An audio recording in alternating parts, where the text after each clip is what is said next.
Welcome back to the show. All right, as the old saying goes, there are two sides to every story, and that's no matter the stakes. Okay, but what happens when you throw an estranged marriage and a dead body between two conflicting investigators? That's what one new miniseries on Netflix is exploring. Our movie guy, Paul McGuire-Grimes, sat down with the stars of His and Hers. I used to think that when bad things happen, that it was just random chaos. That bad things happen because you bring them on yourself. Headstone on the grave. This is based on a very popular book, so I'm curious, what is your relationship then to the source material? Do you read the book in advance, or you just kind of stick to the scripts and how your character's written in these scripts? Yes, I did read the book because I came on first to produce a series, knowing that I would also act in it, and Will Oldroyd, who I've been wanting to work with for a really long time, you know, grew up reading Agatha Christie books and wanted to make something in this kind of genre space. And he told me about this book, and I read the pilot that he wrote based on the book first, and then I sort of devoured the book very quickly. So I had a relationship with it, but I also knew we were gonna, you know, take some license and make something new. John, what's your take on, like, reading source material before going into a project? Look at each project, you know, it's totally different in what the relationship to the source material will be. Obviously, one is set, you know, in the UK, one is set in Georgia, and I think that there can be something unbelievably safe and comforting and familiar about a small town, and then there can also be something so enormously dangerous and stifling, and everyone knows you and there's no place to hide about a small town as well. And I think that came sort of right from the book, and I hope we were able to sort of achieve that in what we made as well. Don't put no headstone on the grave. I know. What are you thinking? This will be your next Netflix binge. Ooh. It's 6 episodes, 45 minutes each. It flies by. It's not overly drawn out, and it will keep you guessing until the very ending. I mean, that final episode has so many reveals and twists that I did not see coming, because it's all about, like, they're both messy, like, kind of corrupt characters, desperate to kind of get their side of the story out. And what is the truth behind this murder?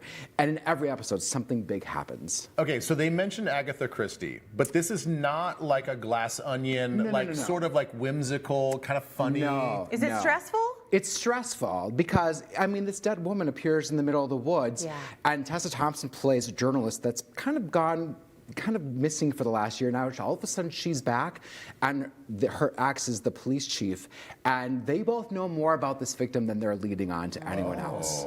So that's part of the mystery too. One book turned into 6 episodes. Yes. Is what Ben was mentioning while we were seeing that piece. I think that's a nice, like, probably does justice to the book then. Yes. 4 out of 5 ticket stubs. Okay. It will keep you guessing, and both of them are so good together in this. Oh my gosh, how wonderful. All right, you've also just seen The Housemaid. Okay. Which is in theaters now. Based on another insanely popular book by Frida McFadden. It stars Sydney Sweeney, who takes on this job as a housemaid for this gorgeous, prim and proper couple played by Amanda Seyfried and Brendan Sklenar. And shortly after she arrives, she realizes that not all is well and on the surface of the kind of Winchester home. Oh my gosh. Okay, seeing Sydney Sweeney, I did not even recognize her because she looks so different in the movie from how she has looked in the promotions for this. Right? Ooh, boy. I mean, so both her and Amanda Seyfried are really playing opposite what we normally think of them. Seyfried, you know, we think of as very innocent and sweet, and here she goes so unhinged, so over the top. And then Sydney Sweeney is actually the one that's playing kind of the innocent, like, what is happening around me? Yeah. This movie has twists, turns, will keep you guessing. It's sexy, it's violent, it's campy.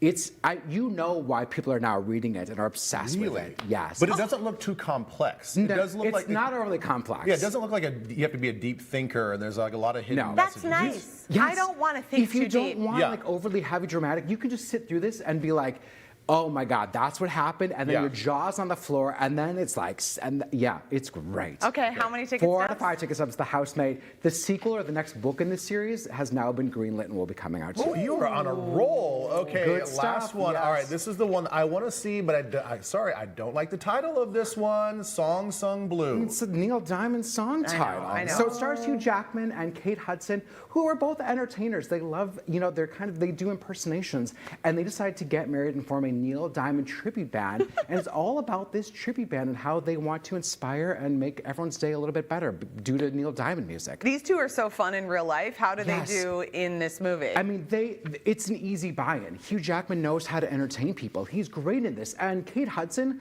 probably the best performance of her career because it's such a well-rounded character. Something big happens in the story that you won't see coming, and that's where you really see Kate Hudson shine. Okay, let me correct you. The best performance of her career is Almost Famous. I mean, yes. And yes, don't you dare Penny say- Lane, Almost Famous. If you've never seen it, people, go watch it. Like, I'm a Golden God, Billy Crudup, Cameron Crowe is so good. That movie, amazing music. It's one of Changed the my best. life. Yes. See, we just got an extra review. I know, Extra we review, did. Almost We did. Famous. Go watch it. Okay, It's go so watch. good. That gets 5 out of 5 tickets. Absolutely. But this one. So 3.5 out of 5. I wish they would have talked about. There's some low points in both of their lives, and I wish it would have dug into the lows to make the point of the movie, which is about the power of music, to shine even better. Okay. And it's based on a true story too. Like, how great is that? Yeah. You're full good of joy stuff. today. Thank you. Thank you. Okay, for more reviews and celebrity interviews, subscribe to Paul's Trip to the Movies on YouTube. That's where you can see the full interviews that he does. And follow Paul on social media. It's at Paul's Movie Trip. Yeah, that's right. All right, there's more Twin Cities Live to come, but no matter where you're watching, keep it local at 4:30. Here's what's coming up next.